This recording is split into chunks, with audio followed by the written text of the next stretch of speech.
গাড়ির ভিতরে যারা আছেন সবাই নিচে নামেন, গাড়ি চেকিং নামেন, নিচে নামেন। এক্সকিউজ মি, আমি কি জানতে পারি যে কিসের চেকিং চলছে? এত কিছু তো আপনার জানা দরকার নেই, আপনার করে গাড়ি থেকে নামতে গেছি, গাড়ি থেকে নামেন। ম্যাডামের মন চাইছে লেগে ম্যাডাম গাড়ি চেক করতেছে, নামেন আপনারা।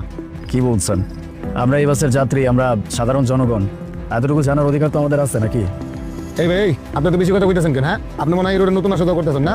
আপনার করে নামতে গেছি, গাড়ি থেকে নামেন। ম্যাডাম সবার নামতে গেছে, ম্যাডাম রাগ হলে কিন্তু সমস্যা আছে সবার। আমি একজন সাধারণ জনগণ, এই বাসের যাত্রী। এই বাসের যাত্রী হিসেবে এই বাস যেহেতু আপনারা চেকিং করছেন, কিসের চেকিং করছেন সেটা জানার অধিকার আমাদের প্রত্যেকটা যাত্রীর আছে। আপনার তো বেশি জানার ইচ্ছা না?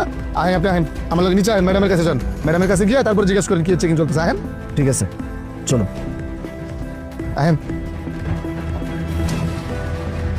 আহেন দিকে আহেন। এই যে লোকটা গাড়ির ভিতরে অনেক বেশি কথা কইতাছিল, খালি আমার কাছ থেকে কই চাইতাছে কিসের চেকিং করতেছি, কেন চেকিং করতেছি, এখনো হয় নাই, মানে অনেক কথা কইতাছিল। এক্স্যাক্টলি, আমি ওনাকে জিজ্ঞেস করছি যে এখানে কিসের চেকিং চলছে, প্লিজ বলবেন আমাকে। ফার্স্ট অফ অল তুই কে রে? হ্যাঁ, তুই কে যে আমি তোকে কৈফত দিব যে আমি এখানে কিসের চেকিং করতেছি না করতেছি? আমি তেমন কেউ না, একজন সাধারণ জনগণ, আর বলতে পারেন এই লোকাল বাসের একজন সাধারণ যাত্রী। একজন সাধারণ যাত্রী হিসেবে এটা জানার অধিকার আমার অবশ্যই আছে যে আপনারা আমাদের বাসের কিসের চেকিং করছেন।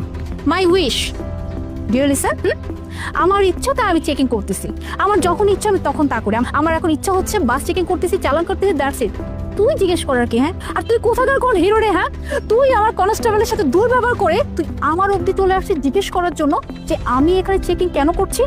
তুই আমার পরিচয় জানিস? হ্যাঁ, তুই আমার পরিচয় শুনলি তো আমার সামনে দাঁড়িয়ে থাকতে তো ভয় করবে, কথা তো মুখ থেকে বেরই হবে না। আর তুই কিনা আসছিস আমাকে কোয়েশ্চেন করতে যে আমি এখানে চেকিং কেন করতেছি?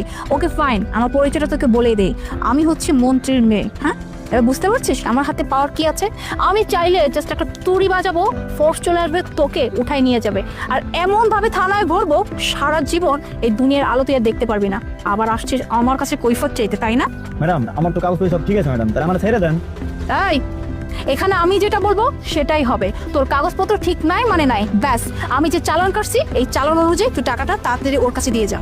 ওনার যদি গাড়ির সমস্ত কাগজপত্র ঠিক থেকে থাকে তাহলে আপনি ওনার চালান কাটছেন কিসের? আমি ঠিক বুঝলাম না।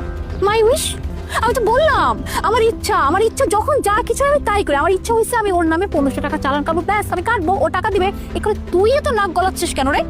আচ্ছা, মন্ত্রীর মেয়ে, একজন মন্ত্রীর মেয়ে বলে আপনি যা ইচ্ছা তাই করবেন?